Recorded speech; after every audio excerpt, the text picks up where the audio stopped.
एक छोटी ताली बजा दी उसका सर। बहुत बहुत धन्यवाद। आप अखन हम सब एक भजन बड़ी लालसा से 1 साल से बटिया जो हत दिन रतिया गुरु बिना चैन नहीं रतिया साहे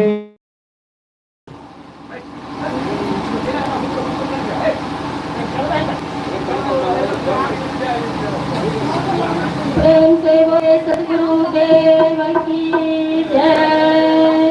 प्रेम से बोले सतगुरु नितिन साहेब की जय।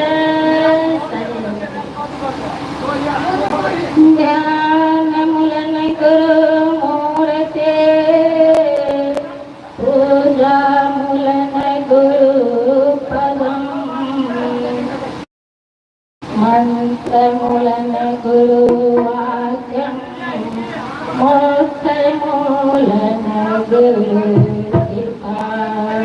नमो नमो गुरुदेव के नमो कबीर कृपा।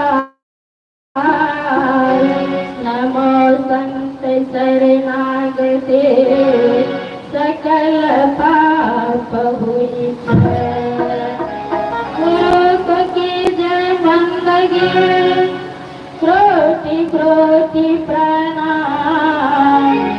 अतीत न जाने भिन्न गते गुरु कर लिया।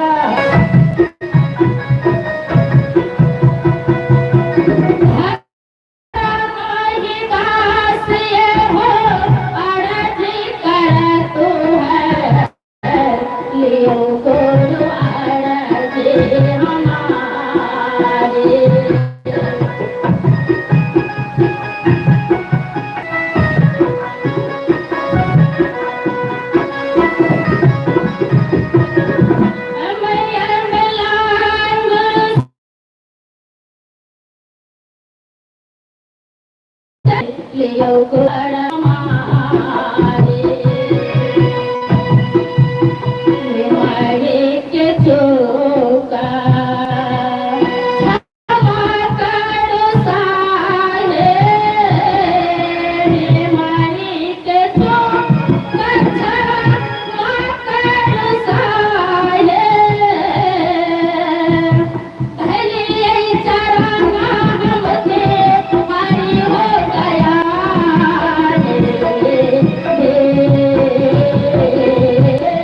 आयो सातलो आके बासे आयो सातलो करके बासी हो गया। आयो सातलो करके बासी हो गया। आयो सातलो आके बासे। सतगुरु कबीर साहेब की, शाही धाम की, विश्व गुरु नितिन साहेब की। सरकार इन आंखों को जब आपका दीदार होता है, हे गुरुदेव, जो आप स्वरूप लखा दिए हैं, और जब उसमें आनंद लेता हूँ, इन आंखों को जब आपका दीदार होता है, दिन कोई भी हो, हर दिन त्योहार होता है। एक बार जो ताली बजाओ ना, हर दिन त्योहार होता है। आज बहारों का मौसम खूब आया है। देखिए तो बरसा पड़ी इसके लिए ठंडा ठंडा। आज बहारों का मौसम भी खूब आया है। बहारों फूल बरसाओ क्योंकि मेरा नितिन साहब आया है, क्योंकि मेरा नितिन साहब आया है। बोलते सतगुरु नितिन साहेब की। साहेब बंदगी सतनाम। आप अभी शांत हो जाइए। लक्ष्मण साहब जी शांत हो जाइए। अब हमारा सबके जो मन में छल, फेसबुक पर देखे छलिए, सब तर देखे छलिए, लेकिन मन कपुलता में छले कखनी हम साहब के साक्षात दर्शन करो। ताई हमारा सबके बीच अठारी के पावन भूमि पर हमारे लक्ष्मी भगत के दिन में भोजन और साँझ का खंड भंडारा लक्ष्मण भगत के, लेकिन नहीं पीछा लगे चौड़ा ले लक्ष्मण भगत सोझे भंडारा है तो नातिन के उपलक्ष्य में नातिन के भंडारा है। कहीं जोरदार नातिन के नाम पर नहीं इनका छोड़वे नहीं, इनका नातिन के भंडारा है। आओ बहुत बहुत साधुवाद दे गुरु के आगमन खातिर। अब गुरु से अर्जी करे छे जे हे गुरुदेव अपन अमृत वाणी दक हमरा सबके प्यासा से हे सरकार अपने अमृत वाणी दर्शा जाओ। साहे बंदगी सपना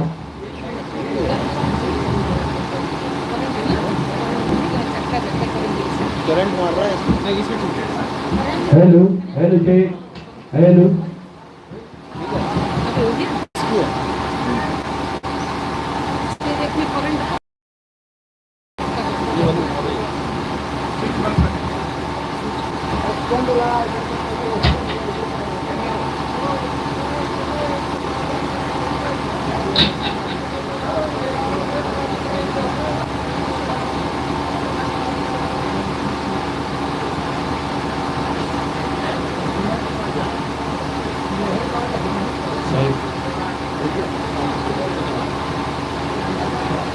हेलो हेलो हेलो साहिब बंदी सतनाम, साहिब बंदी सतनाम, साहिब बंदी सतनाम,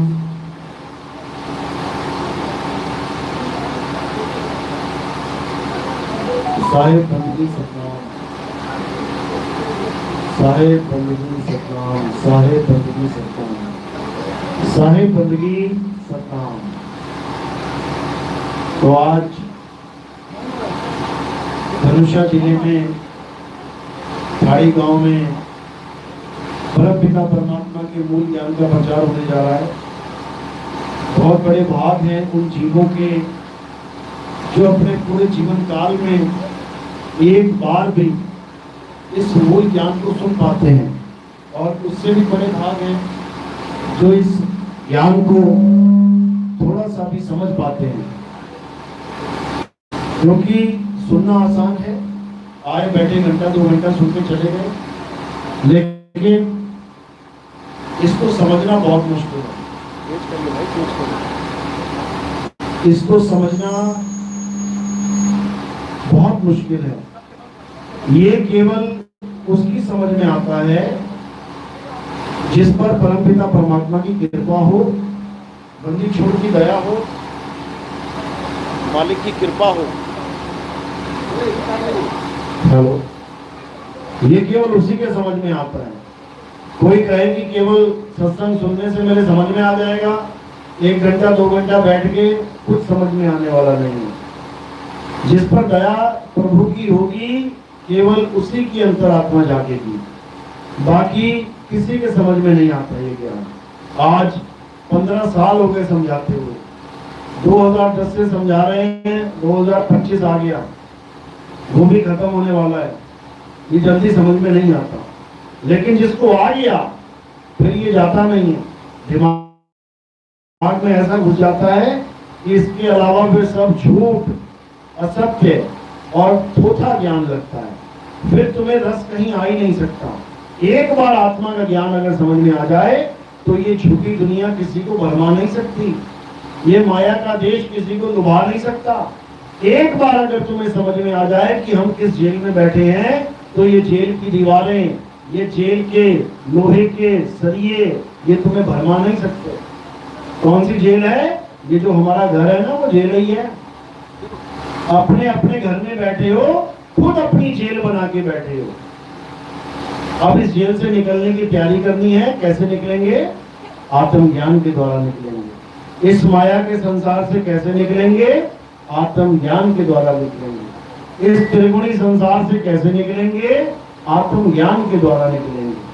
तो जिन संतों ने हमें आत्मज्ञान लखाया, हमें आत्मज्ञान का पाठ पढ़ाया, उन संतों का जयकारा करेंगे, परम पिता परमात्मा का जयकारा करेंगे, फिर सत्संग शुरू करेंगे।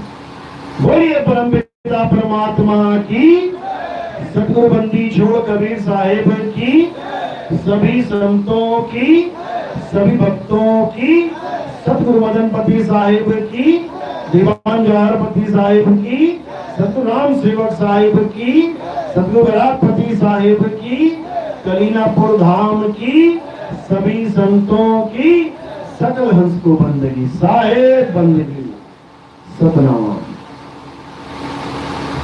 तो तो जैसा कि मैंने समझाया कि ये ज्ञान सबके समझ में नहीं आता है। सुनते तो बहुत हैं, लाखों करोड़ों लोग इसको सुन लें, तब भी ये सबकी समझ में नहीं आएगा।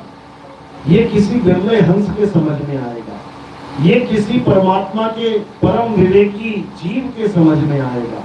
ये सबकी समझ की बात नहीं है। क्यों? क्योंकि कबीर साहब समझा रहे हैं, अरे लाखन में कोई समझ न पई है और कोटि मध्य जानेंगे, कहें कबीर सुनो भाई साधो, हमें बिरले हंस पहचानेंगे। कहते हैं लाखों में कोई समझ ना पई है। लाखों लोगों को ये सत्संग समझाया जाए, उनकी समझ में ही नहीं आएगा। कोटि मध्य जानेंगे, 1 करोड़ आदमियों को सत्संग सुनाया जाए, तब जाकर कहते हैं हमें बिरले हंस पहचानेंगे, तब जाके हमें हमारे स्वरूप को कोई बिरला हंस पहचान पाएगा, नहीं तो हमें कोई नहीं जान सकता। तो ये महिमा है अपने स्वरूप की। क्योंकि आप देखोगे कितने हजारों लाखों लोग कबीरपंथी हैं, कबीर साहब की फोटो की पूजा करते हैं, कबीर साहब की मूर्ति पूजा करते हैं, कबीर साहब की दाढ़ी टोपी वाली फोटो गले में लटका के घूम रहे हैं। लेकिन उनको कोई पूछे कि क्या कबीर साहब का स्वरूप यही है, तो जवाब क्या मिलेगा? हाँ यही है, बस यही नहीं है, बस यही नहीं है। जो तुम्हें स्वरूप दिखाई दे रहा है वो कबीर साहब का स्वरूप नहीं है। वो क्या है? वो शरीर है, अंग है, इंद्रियां हैं, आंख कान नाक, क्या है ये इंद्रियां हैं। तो कबीर साहब आंख कान नाक नहीं है, क्या है वो? कबीर साहब अपने स्वरूप के बारे में समझाते हैं। क्या कहते हैं? हम हैं शब्द शब्द हम माही, शब्द से भिन्न और कछु नाही, शब्द न भिन्न से देही, और कहे कबीर हम शब्द से नहीं। कहते हमारा स्वरूप देह स्वरूप नहीं है। तो फिर देह क्या है? कहते देह तो तुम्हें तारने के लिए, तुम्हें समझाने के लिए ये धारण करके आना पड़ा। तेज पुंज की देह धर आए, काया कबीर कहाए। ये तेज पुंज का शरीर माँ बाप से मिला हुआ शरीर नहीं, ये 5 तत्वों का शरीर नहीं, तेज पुंज का शरीर ये तुम्हारे लिए धारण किया मैंने, नहीं तो मुझे इसकी भी जरूरत नहीं है। क्योंकि मैं शरीर हूं ही नहीं, तो मैं क्या हूं? मैं आत्मा हूं। और हम लोग क्या हैं? हम लोग भी आत्मा हैं। हमें यही ज्ञान समझाने के लिए कबीर साहब एक इंसानी चूड़ा धारण करके आते हैं। इसीलिए कहते हैं कि जब तक हमें असली स्वरूप का ज्ञान नहीं हुआ, तब तक हम कबीर साहब को समझ ही नहीं सकते।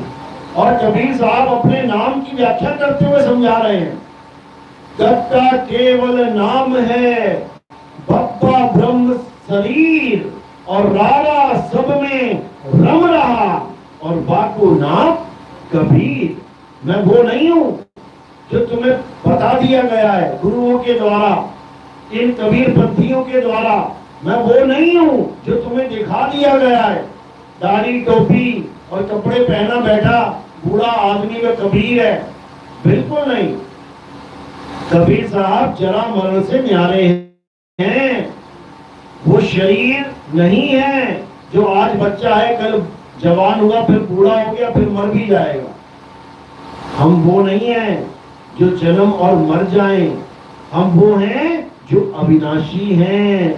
कहते हैं साधो अविगत से चला आया, कोई मेरा भेद मरम ना पाया, ना हम लीना गर्भ बसेरा, बालक होए दिखलाया, साधो अविगत से चला आया। कहते मैंने गर्भ में भी स्थान नहीं लिया पैदा होने के लिए, बाकी सब कहां से आते हैं? गर्भ से आते हैं। तो कहते हैं गर्भवास में हम नहीं आए, और काया कबीर कहा है। तो वो काया कबीर क्या है? वो दिखने मात्र, देखने योग्य एक शरीर है, लेकिन असल में कबीर साहब कोई शरीर नहीं है। समझ लो। अरे हम वासी वा देश के, जहां जात वर्ण कुल नाही, जब शरीर ही नहीं है तो जात क्या होगी, कुल क्या होगा और वर्ण क्या होगा। हम वासी वा देश के जहां जात वर्ण कुल नाही, शब्द मिलावा हो रहा देह मिलावा नाही। कहते हैं हमारा भेद वही जान सकता है जो शब्द भेदी है, जो शब्द पारखी है, जो शब्द विवेकी है। हमारा भेद वो गुरु नहीं जान सकता जो हमें शरीर मान के बैठा है। वो हमें शरीर मान के बैठा है तो खुद को भी शरीर मान के बैठा है।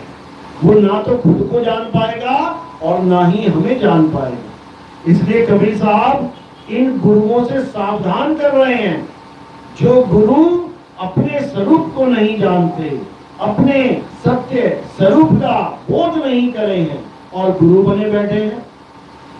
और गुरु बन के दे क्या रहे हैं चेलों को, केवल 52 अक्षर पकड़ा रहे हैं।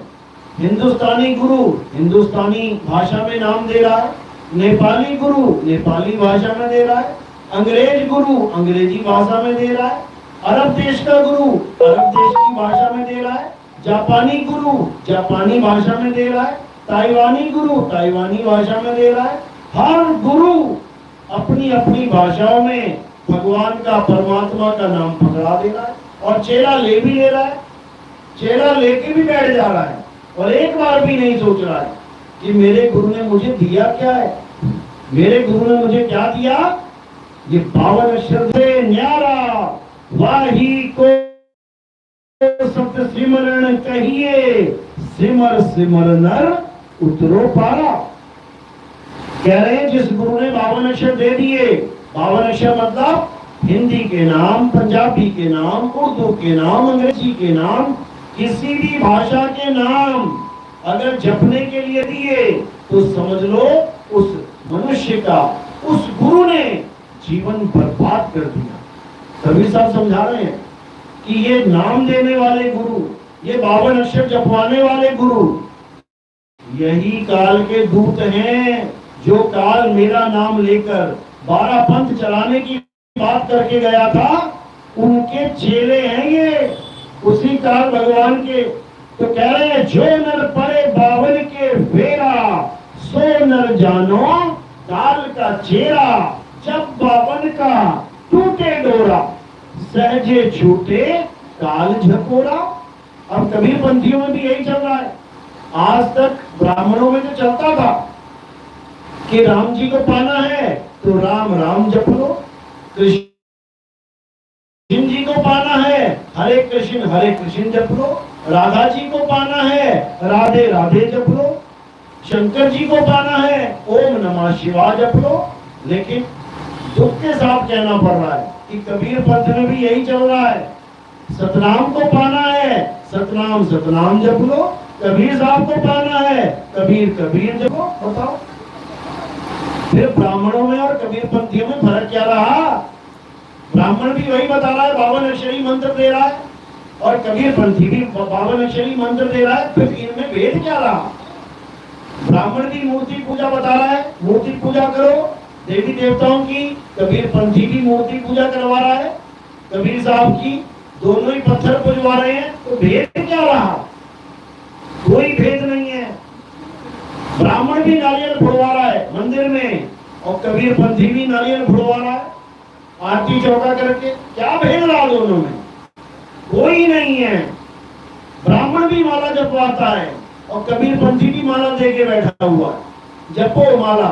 क्या भेद रहा दोनों में, कोई नहीं। समझो बात को, असल में कबीर पंथी कौन है और ब्राह्मण कौन है समझ लो। अच्छी बात है कि ब्राह्मण ने तुम्हें किसी रास्ते तो लगाया, अरे पहले कुछ भी नहीं करते थे, अब कम से कम राम राम कर रहे हो, अच्छी बात है। लेकिन केवल राम राम करने से राम मिल जाए ऐसा नहीं होता, केवल राधे राधे करने से राधे मिल जाए ऐसा नहीं होता, समझ लो। लेकिन फिर भी ठीक है, कुछ नहीं से कुछ वाला। तो ब्राह्मण वो है जो मंत्रों के साथ जोड़ता है और कबीर वो है जो मंत्रों से तोड़ता है।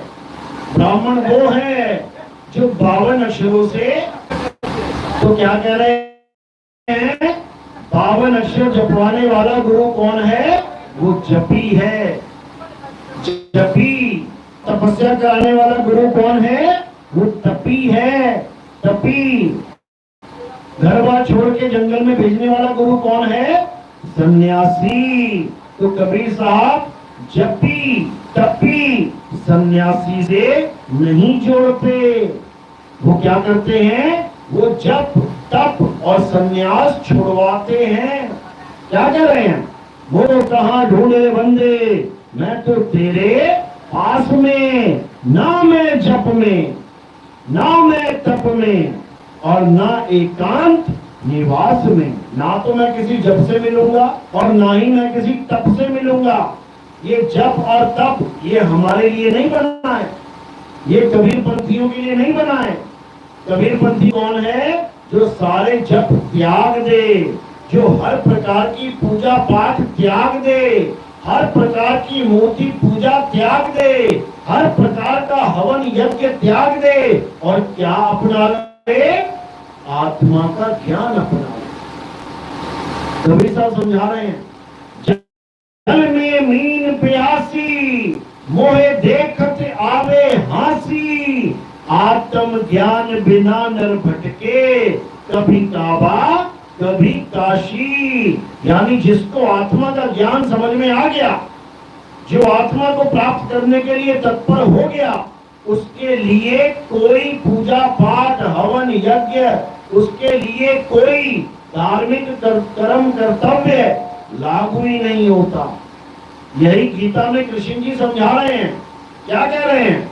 अध्याय 3 17वां श्लोक पढ़ो, देखो क्या कहते हैं।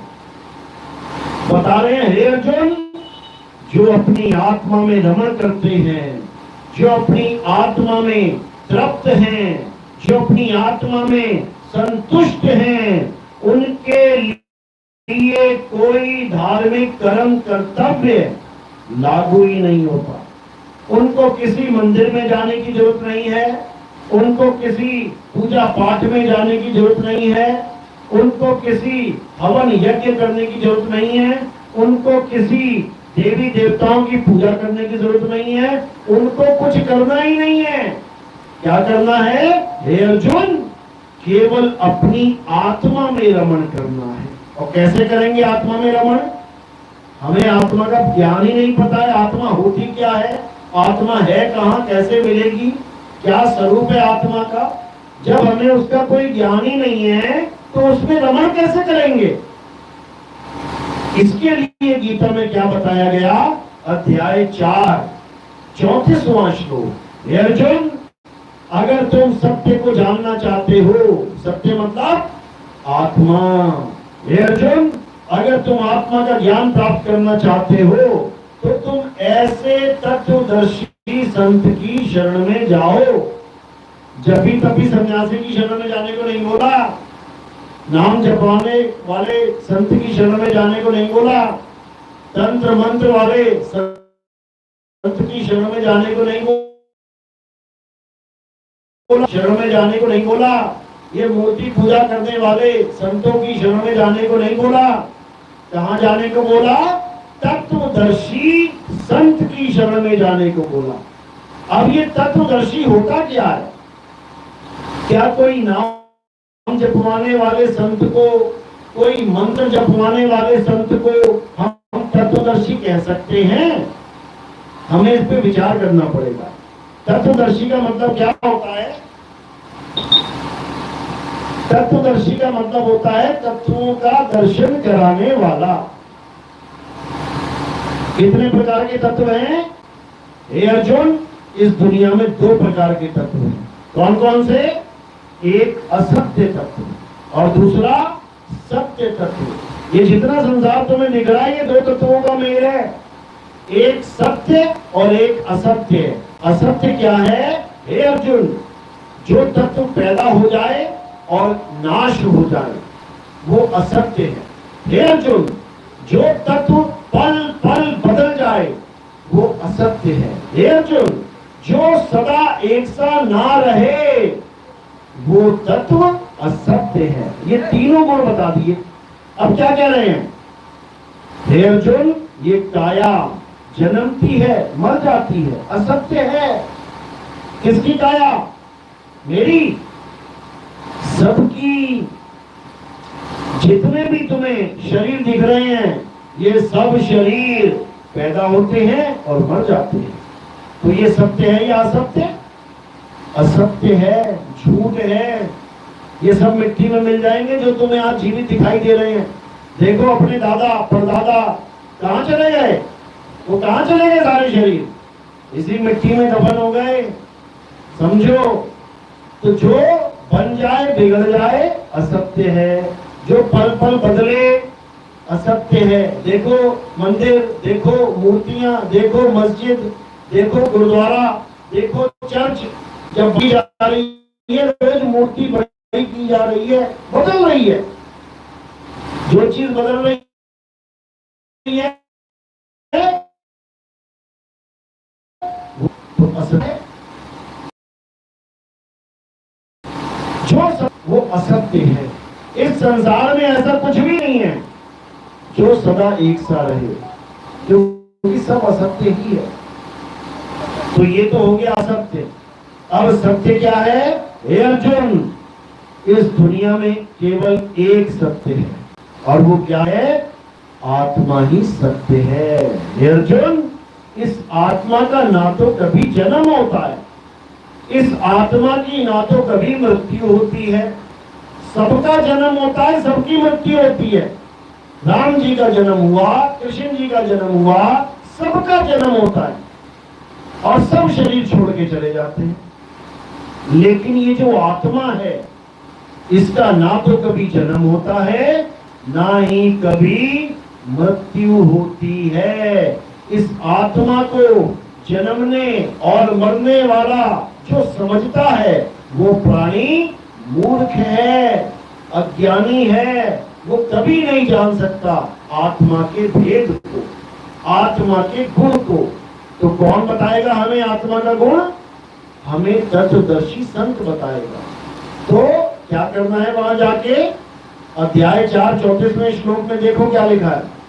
हे अर्जुन, तुम ऐसे तत्वदर्शी संत की शरण में जाओ जिसने उस आत्म तत्व को यानी सत्य को जान लिया है। वो भरपूर समझता है कि आत्मा होती क्या है। नाम तो सबने सुना है, सत्संग में सब जिक्र कर देते हैं आत्मा आत्मा आत्मा, लेकिन आत्मा का ज्ञान, आत्मा का बोध अगर जिसको नहीं है और वो आत्मा आत्मा करता है, तो वो आत्मा का दोषी है। वो दोषी है उस परमात्मा का, जिसकी बात तो वो कर रहा है लेकिन उसका अनुभव नहीं है। वो दोषी है। लेकिन आज कोई नहीं समझता इस बात को। जिसको देखो आत्मा आत्मा करना लगा है। 2018 में जब से हमने शुरुआत करी है आत्मज्ञान की, उसके बाद पत्थर पूजने वाला भी आत्मा की महिमा गा रहा है। ये राधे राधे जपने वाले भी आत्मा को सत्य बताने लग गए। ये हवन यज्ञ करने वाले भी आज आत्मा की बात करने लग गए। तो ऐसे बातें करने से, सुनी सुनाई बात करने से किसी को लाभ होने वाला नहीं है। उसको क्या संज्ञा दी कबीर साहब ने? उसको कुत्ते की संज्ञा दी है, कुकुर की। क्या कह रहे हैं कि अगर बिना ज्ञान प्राप्त करे, बिना बोध हुए तुम आत्मा आत्मा चीखने लग गए, तो ये सुनी सुनाई बात है, समझ लो। तो क्या कह रहे हैं? करनी तज कथनी कथे, अज्ञानी दिन रात, और कुकर समान भौंकत फिरे, सुनी सुनाई बात। कहते कुत्ते से ज्यादा उसकी वैल्यू नहीं है हमारी नजरों में। वो भले दुनिया में बड़ा संत बन के बैठ जाए, लाखों करोड़ों लोग उसके पीछे लग जाएं, उसको बड़े बड़े महल नसीब हो जाएं, बड़े बड़े आश्रमों का वो मालिक बन जाए, लाखों करोड़ों चेले उसकी सेवा में लग जाएं, लेकिन हमारी नजर में वो एक कुत्ते से ज्यादा नहीं है।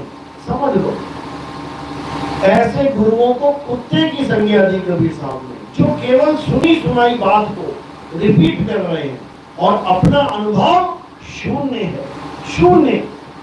तो साहिब समझा रहे हैं कि ऐसे गुरुओं से सावधान रहना है, बच के रहना है। समझ लो, कहते हैं बिन देखे वह देश की और बात करे सो कूर, और आपे खारी खात है बेचत फिरे कपूर। समझो बात को, कह रहे जो बिना देखे बिना जाने उस मालिक की, उस सतलोक की, उस अलग लोक की, उस अनामी धाम की, उस शब्द गुरु की बात कर रहा है बिना देखे, कहते दोषी है। अब कई बार सवाल आ जाता है, आपके चेले भी मंच पे बैठ के आत्मा आत्मा करते हैं, आपके चेले भी आत्मज्ञान की बात करते हैं, फिर तो वो भी कुत्ते ही हो गए जिसको ज्ञान प्राप्त नहीं है और आत्मा आत्मा कर रहा है। बिल्कुल हो गए, लेकिन इससे बचने का एक रास्ता है। क्या रास्ता है? ये कबीर साहब ही समझाते हैं। कहते हैं अगर तुम अपने गुरु का ज्ञान किसी को समझाना चाहते हो तो उसका एक तरीका है। क्या तरीका है? तुमने जो भी ज्ञान बोलना है, कुछ भी, तुमने उसके आगे केवल एक लाइन फिट कर देनी और वो सारा ज्ञान यथार्थ हो जाएगा। कौन सी लाइन फिट करनी है? एक ही लाइन कि हमारे गुरुदेव ये बताते हैं, हमारे गुरु जी ये कहते हैं, तो तुम्हारा सारा दोष खत्म। अब गुरु जाने और परमात्मा जाने, अब वो गुरु जाने और परमात्मा जाने कि उसको अनुभव है या नहीं, तुम बीच में से निकल गए। समझो,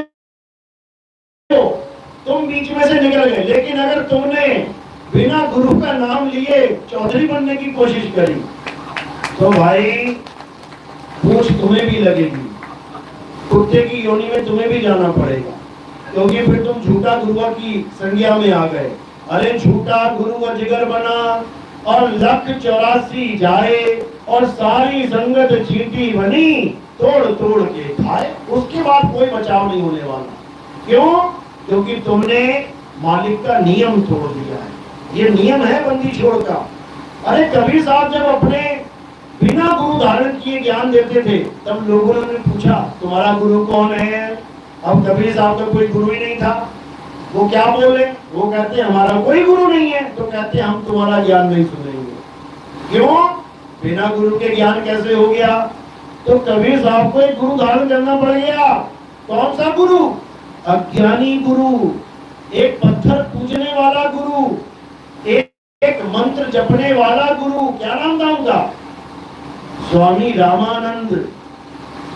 कबीर साहब जो पत्थरों के खिलाफ बोलते थे, कबीर साहब जो मूर्ति पूजा का खंडन करते थे, उन्हीं का गुरु मूर्ति पूजा करता था, उन्हीं का गुरु मंत्र जपता था, उन्हीं का गुरु हवन यज्ञ करता था। सोचो, तो कबीर साहब ने उस गुरु को धारण किया।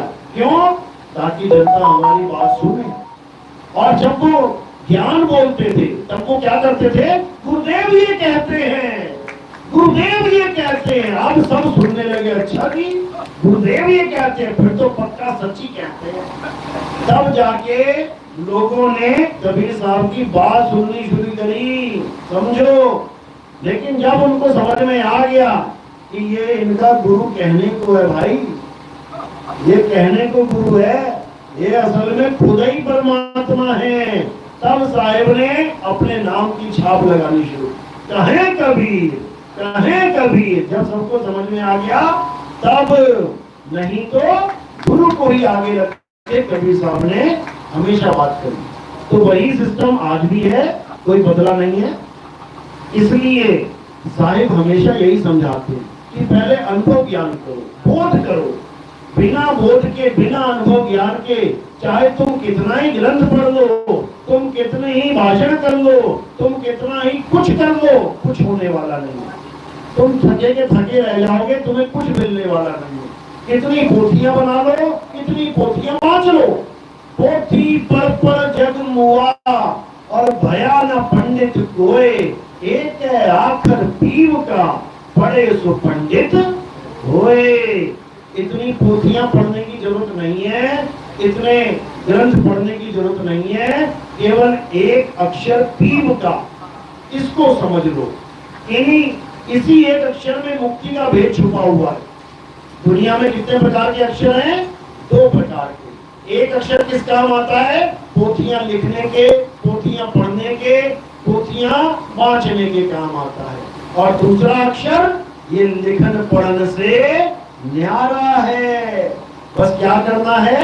ये पोथियां पढ़ने वाला बनाने वाला नाम अक्षर इसको छोड़ देना है, और जो मुक्ति वाला अक्षर है इसको पकड़ लेना है।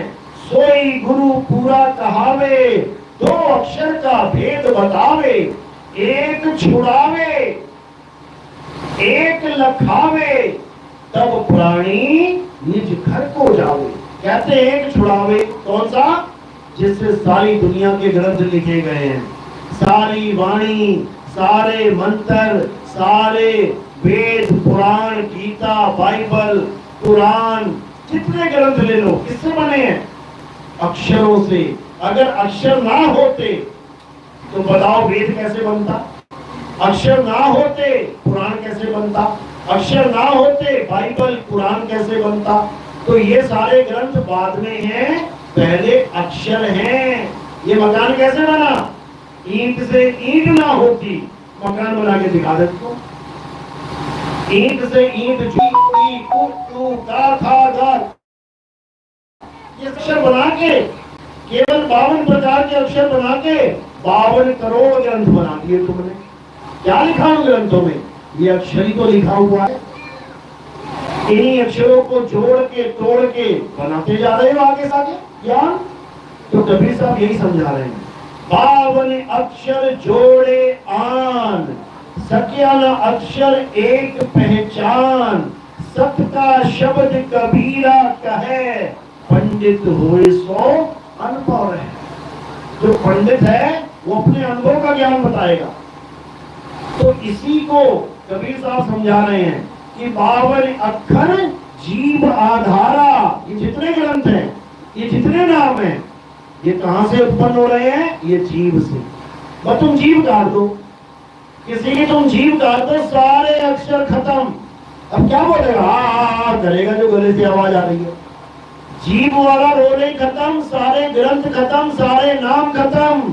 ये डुप्लीकेट जितने भी नाम हैं, जितने भी अक्षर हैं, ये सब खत्म हो जाएंगे।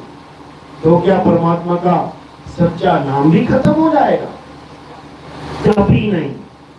क्यों? क्योंकि परमात्मा का सच्चा नाम बोल, लिखने, पढ़ने में आता ही नहीं। वो आता ही नहीं।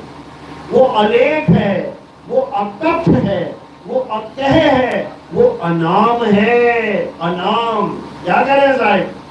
नाम अनाम अनंत रहते हैं, और दूजा तत्व न कोई। कहे कबीर सुनो भाई साधो, भटक मरो मत कोई। इन नामों के चक्कर में भटकते मत मर जाना, कि तुम्हें लगे कि इस दुनिया में तुम क्यों आए हो? नाम जपने के लिए। तुमसे अच्छा नाम एक तोता जप लेगा। उस तोते को राम राम राम मिट्टू जो मर्जी बोल दो, वो वही पकड़ देगा और जपने लग जाएगा। तुम थक जाओगे, लेकिन वो 24 घंटे बोलता रहेगा। इसका मतलब उसकी भी मुक्ति हो जाएगी। अगर नाम जपने से मुक्ति होती है, तोते की भी मुक्ति हो जाए। फिर क्यों कह रहे हैं कि केवल इंसान जन्म मुक्ति प्राप्त कर सकता है? फिर तो तोता भी मुक्ति प्राप्त कर देगा? बिल्कुल नहीं। क्यों? क्योंकि तोता कॉपी तो कर सकता है, नकल तो मार सकता है, लेकिन अकल नहीं लगा सकता। जिस नाम को वो जप रहा है उसको पता भी नहीं होगा मैं नाम किसका जप रहा हूं। अगर पूरा दिन वो राम राम राम बोल रहा है तो राम जी की फोटो भी आगे रख दोगे, उसको समझ में नहीं आएगा कि ये राम है कौन है। क्यों? क्योंकि वो केवल आवाज को कॉपी कर सकता है। राम है क्या समझो। तो दुनिया के लिए राम कौन है? एक शरीर है। और ज्ञानियों के लिए राम कौन है? वो एक आत्मा है। दुनियावी लोगों के लिए जो राम है वो जल में जल समाधि लेके अपने शरीर का अंत कर गए। और ज्ञानियों के लिए राम कभी मरते ही नहीं है। अज्ञानियों के लिए कृष्ण कौन है? जिनके पैर में तीर लग गया और शिव का नाश हो गया। ज्ञानियों के लिए कौन है? जिनके पैर में छोड़ो, जिनको कभी तीर लग ही नहीं सकता, वो आत्मा है। आत्मा को कभी कोई तीर लग ही नहीं सकता। इसलिए अज्ञानियों का राम कोई और है और ज्ञानियों का राम कोई और है। अज्ञानियों का राम नाशवान काया है और ज्ञानियों का राम अविनाशी आत्मा है। तो यही हमें संतों के द्वारा, तत्वदर्शी संतों के द्वारा भेद समझाया जाता है कि अविनाशी को जानो और नाशवान को त्यागो, तभी कहानी बनेगी, नहीं तो कहानी खराब हो जाएगी। यही कृष्ण जी समझा रहे हैं, हे अर्जुन, जो मुझे एक इंसान के रूप में, एक नरदेह के रूप में, इस काया माया के रूप में जानते हैं, वो यथार्थ में मुझे नहीं जानते। मैं शरीर नहीं हूँ, मैं अविनाशी आत्मा हूँ। मेरा ना तो कभी जन्म हुआ है और ना ही कभी मृत्यु होगी। मैं अजन्मा हूँ। और हे अर्जुन, तू भी शरीर नहीं आत्मा है। इस युद्ध भूमि में, इस रण भूमि में जितने भी लोग दिखाई दे रहे हैं, ये शरीर नहीं है, ये आत्मा है। शरीर तो कुछ समय के लिए धारण कर लिया है, कभी 20 साल के लिए, कभी 30 साल के लिए, कभी 50 साल के लिए। लेकिन केवल शरीर धारण करने का मतलब ये नहीं कि वो शरीर ही हो गए। जैसे आपने कपड़े धारण किए हैं, किसी ने हरा कपड़ा पहना है, किसी ने लाल, किसी ने पीला, किसी ने गुलाबी, इसका मतलब ये नहीं हो गया कि वो शरीर हो गए, कपड़े हो गए। हेलो, तो इसको ये नहीं समझना है कि कोई गुलाबी कपड़े पहना है तो वो गुलाबी हो गया, कोई हरे कपड़े पहना है तो वो हरे हो गया, कोई नीले कपड़े पहना है तो वो नीला हो गया। ये नहीं समझना है, ऐसा बिल्कुल नहीं मानना है। समझ लो, ये कपड़े हैं, आज पीले पहने हैं, कल नीले पहन लोगे, कल नीले पहने थे, आज हरे पहन लोगे। ये तो कपड़े हैं, ये तो धारण किए जाते हैं, ये तुम नहीं हो। इसी प्रकार ये शरीर है, धारण किए जाते हैं, ये तुम नहीं हो, ये तो तुमने मात्र धारण कर लिए। आज आदमी का शरीर है, कल औरत का मिल जाएगा, परसों कुत्ते का मिल गया, नरसों गधे का मिल गया, फिर शेर बन गए, कभी चीता बन गए, कभी भालू बन गए, कभी घड़ियाल बन गए। ये शरीर तो तुम्हें बार बार मिलते रहेंगे। 84 लाख प्रकार के कपड़े तुम्हें पहनाए जा चुके हैं। आज जो तुम इंसानी चोला पहन के बैठे हो, ये प्रमाणित करता है कि तुम 84 भुगत के आए हो। और अगर ये चोला तुमने उतार दिया बिना अपने असली स्वरूप को जाने, तो वापस तुम्हें उसी 84 में जाना पड़ेगा, कोई बचाने वाला नहीं। तो कबीर साहब यही समझा रहे हैं, लख 84 भटक के, अरे पौ पे अटके आए, पौ यानी माया। लख 84 में तुम माया से नहीं जीत सकते। एक कुत्ते को तुम कितना ही समझा लो, तू कुत्ता नहीं, तू आत्मा है। एक बिल्ली को तुम कितना ही समझा लो, तू बिल्ली नहीं, तू आत्मा है। एक शेर को तुम कितना समझा लो, तू शेर नहीं, तू आत्मा है। समझेगा क्या? कोई नहीं समझ सकता। कारण क्योंकि वो माया को पार नहीं कर सकते। वो योनियां माया से पार नहीं हो सकती। तो ये जितने भी शरीर है 84 के, ये माया में ही रहेंगे, इनकी मुक्ति कभी नहीं हो सकती। मुक्ति कब होगी? जब ये इंसान झोले में आ जाएंगे। वही जीव जब इंसान झोले में आ जाएगा और तुम उस इंसान को समझाओ कि तू शरीर नहीं, तुम आत्मा हो, समझ में आएगी कि नहीं बात? एकदम समझ में आएगी। अरे हाँ भाई, मैं शरीर नहीं हूँ, शरीर तो मैं छोड़ दूंगा, तो मैं क्या हूँ? आत्मा हूँ। बात समझ में आ गई ना? इसीलिए इंसान चोले की महानता बताई जाती है। इसलिए नहीं कि मैं राम राम जप लूं, मैं राधे राधे जप लूं, मैं कबीर कबीर जप लूं, मैं अल्लाह अल्लाह जप लूं। वो जपने वाला काम तो तोता भी कर देगा। इस काया में जो आ गया वो माया को लांघ सकता है, इसलिए इस काया की महानता है। इसलिए इस काया को देवता भी तरसते हैं। सोचो, देवता भी आते हैं बार बार इंसान बन के, क्यों? कि हमें भी कोई गुरु मिल जाए, हमें भी कोई सतगुरु मिल जाए और हम भी इस भवसागर से पार हो जाएं। इसीलिए राम जी, इसीलिए कृष्ण जी ने भी आगे क्या धारण किया? गुरु धारण किया। नहीं तो उन्हें क्या जरूरत थी? उन्हें क्या जरूरत थी? वो तो पहले से ही भगवान है। गुरु धारण करके नाम जप के वो क्या बन जाएंगे? वो पहले से ही भगवान है। लेकिन मुकत नहीं है। भगवान तो वो है, लेकिन मुकत नहीं है। भगवान कैसे हैं फिर? इस दुनिया को चलाने वाले भगवान है। पैदा कौन करता है सृष्टि को? ब्रह्मा जी भगवान है, लेकिन मुकत नहीं है। पालता कौन है? विष्णु जी भगवान है, लेकिन मुकत नहीं है। संहार कौन करता है? शंकर जी भगवान है, लेकिन मुकत नहीं है। क्यों? क्योंकि अगर इन तीनों में से एक भी मुकत हो जाए तो सृष्टि बनना बंद हो जाएगी। समझ लो, ये सृष्टि बनाना, इसको चलाना, इसका संहार करना, ये तीनों ड्यूटियां मिली हुई हैं तीनों को। अगर एक भी ड्यूटी में छुट्टी करके चला जाए कि मैं तो मुक्त हो गया जी, तो ये संसार खत्म हो जाएगा। इसलिए ये भगवान तो हैं, लेकिन मुक्त नहीं है। इसीलिए जिस भी राक्षस ने इनसे अमरता का वरदान मांगा, मुक्ति का वरदान मांगा, ये दे नहीं पाए। ब्रह्मा जी को पूछा राक्षस ने, मुझे अमर कर दो, दे नहीं पाए। कहते हम खुद अमर नहीं है, तुझे अमर कहां से कर दे? अगर कुछ नहीं चाहिए तब तुझे मुक्ति मिलेगी, नहीं तो नहीं मिलेगी। अगर तुझे संसार की कोई चीज चाहिए तो तुझे वापस संसार में आना पड़ेगा। तो मुक्त कहां से हुआ? तो मुक्ति कहां मिली?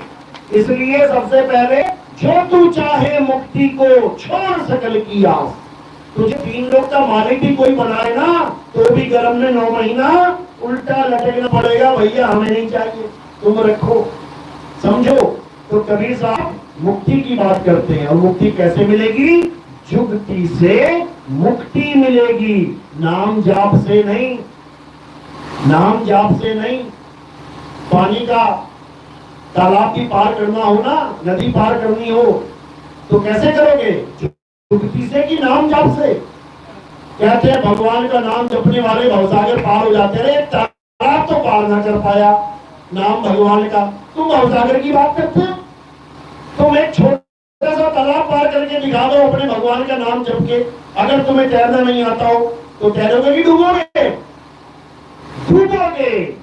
तो जब भगवान का नाम एक तालाब पार ना कर पाया तो भवसागर कैसे पार करेगा? इसलिए किसी भगवान के नाम जपने से भवसागर पार नहीं होता। इससे पार होता है? जुगति से मुक्ति होती है। और जुगति बताने वाले को क्या कहते हैं? गुरु कहते हैं। इसलिए कबीर साहब गुरु की महिमा गाते हैं। गुरु बिन माला फेरते, गुरु बिन देते दान, और गुरु बिन दोनों निष्फल हैं, पूछो वेद पुराण। सारी दुनिया के ग्रंथ पढ़ लो तुम, तब भी तुम्हें वो ज्ञान नहीं हो पाएगा जिससे तुम भवसागर को पार कर पाओगे। समझ लो। तो क्या कह रहे हैं? गुरु बिन पढ़े जो वेद पुराना, सार न जाने रहे अज्ञाना। चाहे वेद पढ़ लो, पुराण पढ़ लो, गीता पढ़ लो, बाइबल पढ़ लो, कुछ भी पढ़ लो, लेकिन जो उसमें बातें लिखी हुई हैं बिना गुरु के तुम्हारे सामने आते भी तुम्हें समझ में नहीं आएंगी। उस बात को तुम पढ़ के भी पीछे फेंक दोगे, तुम पता ही नहीं कर पाओगे कि ये मैंने पढ़ क्या लिया, क्योंकि तुम्हारी समझ में ही नहीं आएगा। तो ये समझ में कब आता है? जब हम गुरु धारण करते हैं। वही हमें इस गुप्त ज्ञान को, इस रहस्यमय ज्ञान को समझाते हैं और हमारा जन्म मरण का खेड़ा छुड़वाते हैं, हमारा जन्म मरण का रोग छुड़वाते हैं। चलो, तो आज का सत्संग इन्हीं शब्दों के द्वारा समापन किया जाता है और मालिक से अरदास करेंगे कि इस गांव में जहां तक भी आवाज पहुंची है, जिस भी भगत के कानों में आवाज पड़ी है, वो इस मूल ज्ञान को, इस परमात्मा के अद्भुत ज्ञान को, इस आत्म ज्ञान को समझने में सक्षम हो। मालिक से यही अरदास करें। अब आरती का समय है। आरती कैसे करते हैं समझ लो। आरती करने के लिए थोड़े से फूल उठाने हैं और मेरे सिर के ऊपर रखने हैं। सिर के ऊपर क्यों रखे जाते हैं? क्योंकि हमारे पंथ में शरीरों की पूजा नहीं होती, हमारे पंथ में आत्मदेव की पूजा होती है। तो ये फूल जो हमने रखे हैं वो काया से यानी पैर के अंगूठे से लेके सिर की चोटी के परे रखे जाते हैं, यानी काया से परे। तो वो कहाँ समर्पित हो जाते हैं? वो आत्मदेव को समर्पित हो जाते हैं। तो एक एक करके आएंगे और धीरे धीरे आराम से आरती करेंगे और उसके बाद भजन मंडली अपने भजन सुनाएंगे। बोले परमपिता परमात्मा की सदा ही जय हो। सतनाम साहिब।